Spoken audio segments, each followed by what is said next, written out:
Assalamualaikum warahmatullahi wabarakatuh. Bismillah, alhamdulillahirabbil alamin wa bihi nasta'inu ala umuri dunya waddin.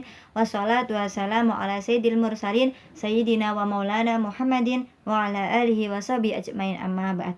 Yang saya hormati Bapak Dosen Muhammad Mufid, MPDI, selaku dosen mata kuliah isu-isu kontemporer, serta teman-teman online yang saya banggakan, dan semoga kita selalu dalam lindungan Allah Subhanahu wa Ta'ala. Kami dari kelompok 5 akan membahas tentang karakter building. Yang pertama yaitu perkenalkan, nama saya Husni Khotimah, NIM 2118061. Karakter, apa sih karakter itu?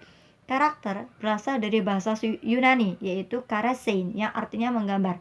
Sedangkan menurut Kamus Besar Bahasa Indonesia, karakter adalah sebagai sifat khas yang dimiliki oleh individu yang membedakannya dari individu satu dengan individu yang lainnya, seperti meliputi watak, sifat, tabiat, dan bakat yang dimiliki individu tersebut. Nah, di sini dapat disimpulkan bahwa karakter sangat erat kaitannya dengan moral, perilaku, cara pandang, pola pikir, serta sikap yang ditujukan oleh seseorang. Jadi, karakter setiap individu itu memiliki karakter yang khas masing-masing. Tidak bisa disamakan oleh individu satu dengan individu yang lainnya. Yang selanjutnya akan dilanjutkan oleh pemakalan. Nama saya Agib Sahal, belakang 8074. Sini saya akan meneruskan pembahasan mengenai karakter building atau pendidikan karakter.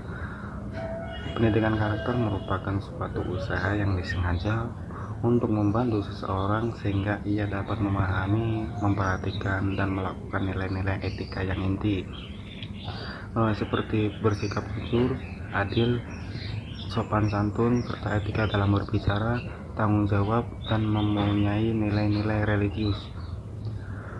Pendidikan karakter dapat diartikan sebagai suatu sistem pendidikan dengan penanaman nilai-nilai sesuai dengan budaya bangsa, dengan komponen aspek pengetahuan, sikap atau perasaan, dan tindakan, baik terhadap Tuhan Yang Maha Esa, baik untuk diri sendiri maupun masyarakat yang lainnya.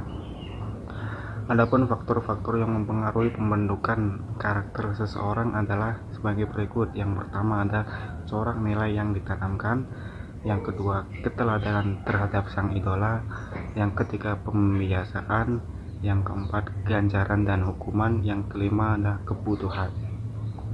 Mungkin itu saja dari saya, terima kasih. Perkenalkan, nama saya Lili Setioningsih, NIM 2118079. Saya di sini akan menjelaskan poin yang kedua, yaitu karakteristik anak yang berkarakter. Setiap orang itu mempunyai karakteristik masing-masing, bahkan dari usia balita, remaja, dewasa, bahkan sampai lanjut usia itu mempunyai karakter yang sendiri-sendiri.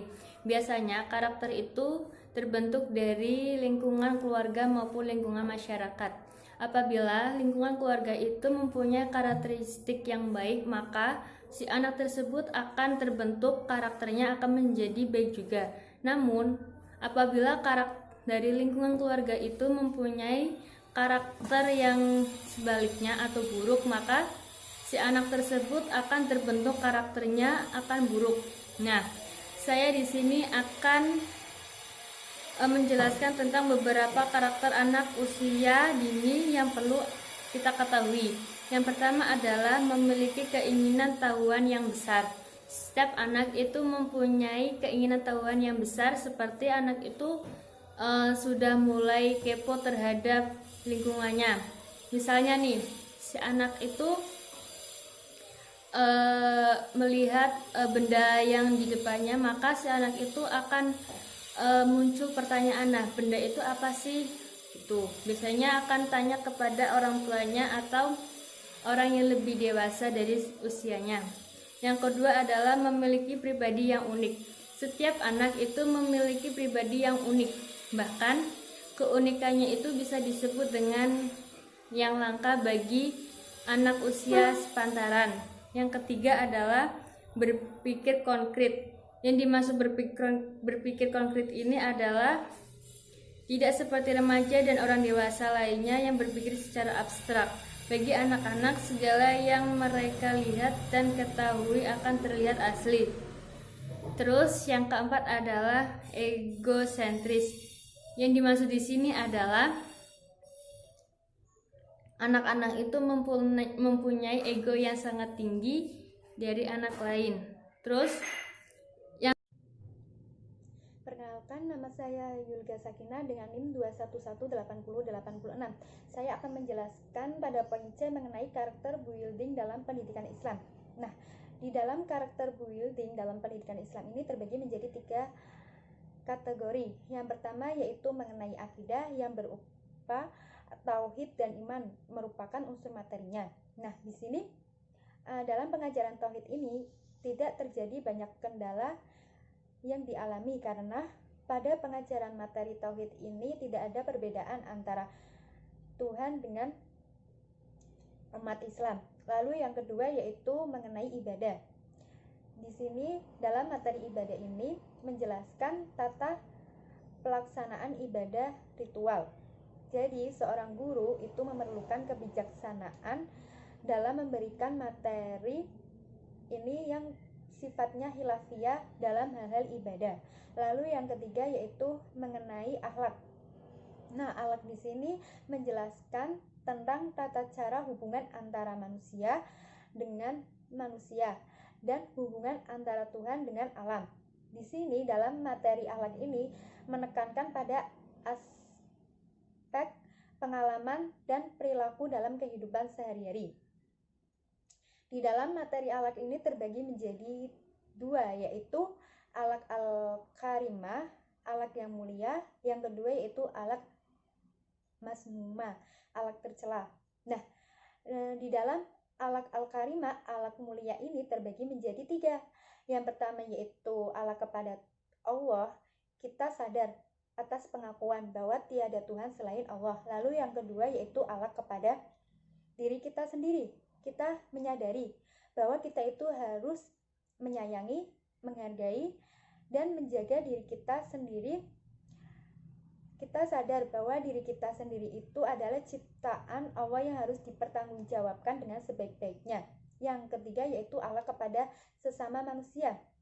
Di sini dalam makhluk sosial ini manusia itu sejatinya tidak bisa hidup sendiri. Maka manusia itu memerlukan bergantung kepada orang lain untuk bekerja sama dan saling tolong-menolong kepada orang lain.